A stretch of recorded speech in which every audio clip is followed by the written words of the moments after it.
So we're here at Super Nintendo World, and it's just one of the many portals here at Epic Universe. And this park has really elevated the fact that the lands are attractions in and of themselves. Not that there's not great rides and shows, but was that an intentional part of the process from the beginning? Absolutely. Our intention for the design of Epic Universe was to create immersive entertainment. So we had some pillars of design that were very important to us. One is to use technology. We're using the latest technology. We're having the latest animated figures come to life before our guests, unlike any they've ever seen. We're using photo confirmation to make the experience more seamless and frictionless so that they can have a better experience with lockers and things like that. We are using interactivity, next level interactivity, so people connect their power bands and they can use the power-up bands to score points, and that can be connected to an app. So we're using all this technology, but again, it's in the service of entertainment. We don't put the technology in the guest's face, we put it behind the scenes to make a seamless, entertaining, immersive experience for the guests. And if any land had a gamification component to it, it would make sense that Super Nintendo World would have it.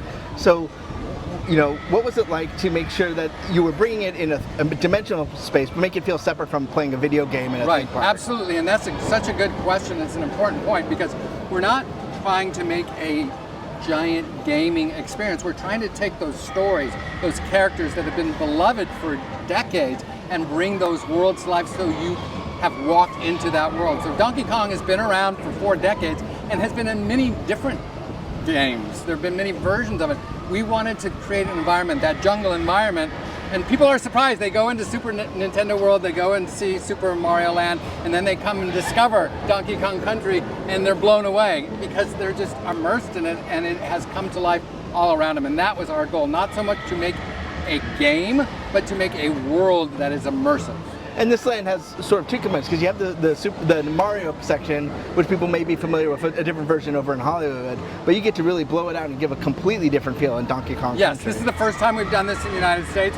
In Osaka at Universal Studios Japan, we have Donkey Kong Country and Super Nintendo Land. But this is, Super Mario Land, but this is the first time we've done it in the United States, so we're super excited for all the guests to see it. And one of the things that when you're in this park, you're working with a lot of great stories that have creative people on their own side, so you obviously got to work with presumably the Nintendo team here to bring this to life. What did they contribute as you were they've contributed a lot. It's a very important collaboration. Miyamoto-san, who's a very important creator there, is a really important and collaborative partner. So we brought our knowledge of theme parks, they brought their knowledge of their stories, and we really worked together to bring something that would make all of those audiences really happy and feel like they've entered something they've never seen before, but yet feels completely familiar. And just to wrap up, now that you're about to open to guests, you're right, in regular operation, and I've spent years developing this and having ideas and changing them and probably building them and seeing it come to life. What's it like to finally have those guests entered in a couple of days? It's an emotional experience because now people are seeing what we've been seeing in our imaginations for so many years, and now the park is not ours anymore. So for so many years, this has been our construction site where we own it. We are in charge. We direct what happens, and now it belongs to the operators, it belongs to the guests, and we say goodbye and we welcome them, and it's their park. So we're happy to do that, but it's a very emotional experience. Well, congratulations. You and your team must be very proud. It's a great park. We're super happy, and thank you so much. Thank you. So congratulations on the upcoming opening of Universal Epic Universe. And there's a lot of great merchandise in each of these portals, but what was the process of developing the products for Super Nintendo World here at the park? Yeah, so the process of developing the product here at Super Nintendo World was a really great experience. We worked very closely with the Nintendo group to come up with stories and themes that tied back to the world, and just really started to evolve and tell the story through the merchandise. And in the early previews, it seems to be very popular. You can see all the guests already wearing your product right here. What's it like to see it out in the real world and being embraced so strongly? It's so exciting to see all the guests wearing the product, because that means they truly love it as much as we did, and all our labor of love of developing the product has really come to fruition. Is there some item that you just feel really attached to as part of the process that you just emotionally got connected to? Yeah, there's definitely several items that I'm emotionally attracted to, but I think the one that stands out is the headbands, because you can really experience your favorite character with just a little touch of wearing a headband, but it really kind of shares who your favorite character is. And one of the fun things is you have the power-up bands here, which allow you to pick your character, but then you have so many products tied to that character as well, so you can really go Team Diddy, Team Mario, and really embrace that full character. And have you seen, has there been a character that's been surprisingly popular to you? You know, obviously you'd expect Mario, but... Yes, actually you do. You know, for us, we expected Mario and Luigi to be the fan favorites, but Princess Peach is really important, and actually we've seen where Toad has just been a real nice surprise. And now that you've probably had a whole army of team members, not only just developing it, but here in the store and in the park, what's it like knowing that they're going to have real guests in just a few days and experiencing it and being part of this whole process? Yes, I'm so excited for May 22nd, where the public can come in and enjoy everything that we've been building for many years. So I'm just thrilled to see the expression, and I know there'll be tears because they're going to be thrilled to just come into the world and just be immersed and live it like we've been dreaming of them doing. Well, congratulations on the opening, and thank you very much for taking time out. Oh, thank you so much. Congratulations on the upcoming opening of Universal Epic Universe. How you feeling? Thank you so much. It's wonderful. I mean, there's so many of us that worked on it, and it's just a love letter to the guests after almost a decade. And speaking of almost a decade, we're in Super Nintendo World. Mm-hmm. What's it like to get to play in the sandbox of something that's been iconic for several decades? I think it's amazing. Myself, I'm a gamer, and I remember having the old Nintendo system, the 8-bit system. And you've always wanted to, from that moment that you first pushed power, you've always wanted to jump into those games. You've always wanted to immerse yourself into the world and be able to play on behalf of those characters. And this gives you that opportunity. You get to run around the land, and you get to punch power blocks, and you get to search after keys, and you get to go up against different characters in mini boss battles. So it's something that, for me as a fan, is pure wish fulfillment. And one thing that's fun about it is that you're not just doing it just to do it. There's a whole storytelling element to it, and a lot of care seems to have gone into that whole planning of the game part of the land. Absolutely, yeah. No, it's all about the story first. You know, you don't want to just have something that flashes and you know, that razzle dazzle. You want something that lasts a lot longer. And here, I know internationally, but here in Hollywood, we have the Mario section, but this is the first time guests are going to be able to explore Donkey Kong Country as well.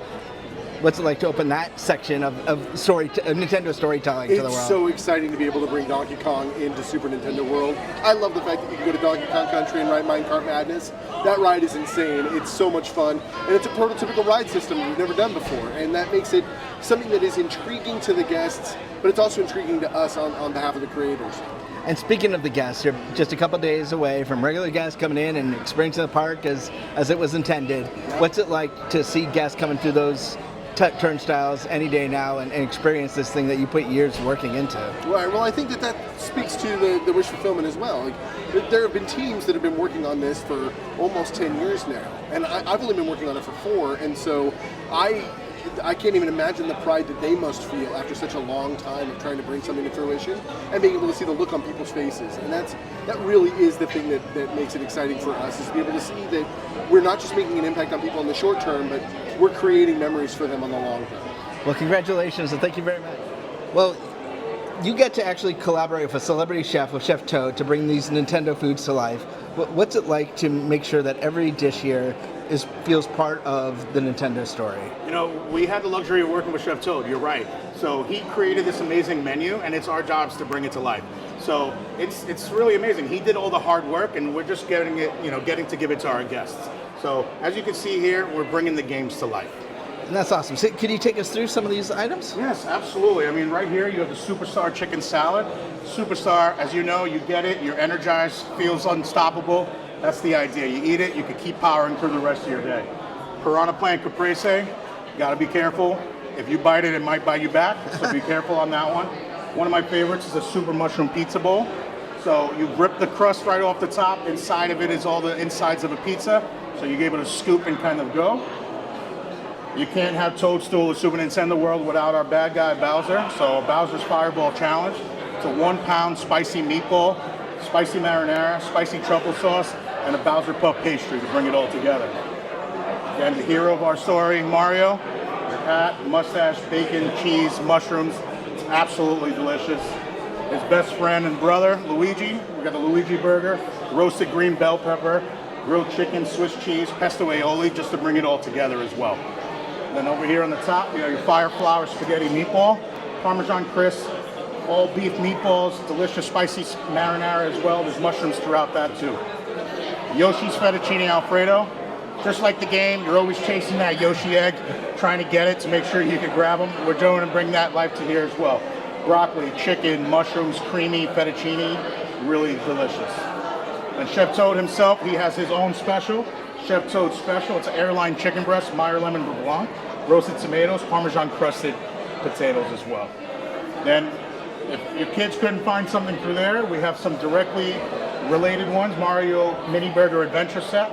Mario's literally jumping from his burger to the question mark box. Get your vanilla cookie in there as well. We keep some healthy options as well for the kids. Broccoli and corn on the cob. Super delicious. Then our power-up spaghetti marinara. For their pasta lovers out there, you got your 3 power-ups, your mushroom, superstar, and your fire flour. Again, that cheesy garlic knot that we saw earlier, your question mark box. You gotta have dessert, right? Your question mark block tiramisu, mountain beanpole cake, and then Princess Peach cake, one of my favorites. She's inviting all her friends to come and enjoy this amazing dinner and dessert. It's a 2-layered vanilla cake with fresh berries, fresh fruit, superstar chocolate stars on there as well. And then we keep you refreshed, get in and out, go back out there, enjoy the rest of your day. Superstar lemon squash, very, very refreshing as well.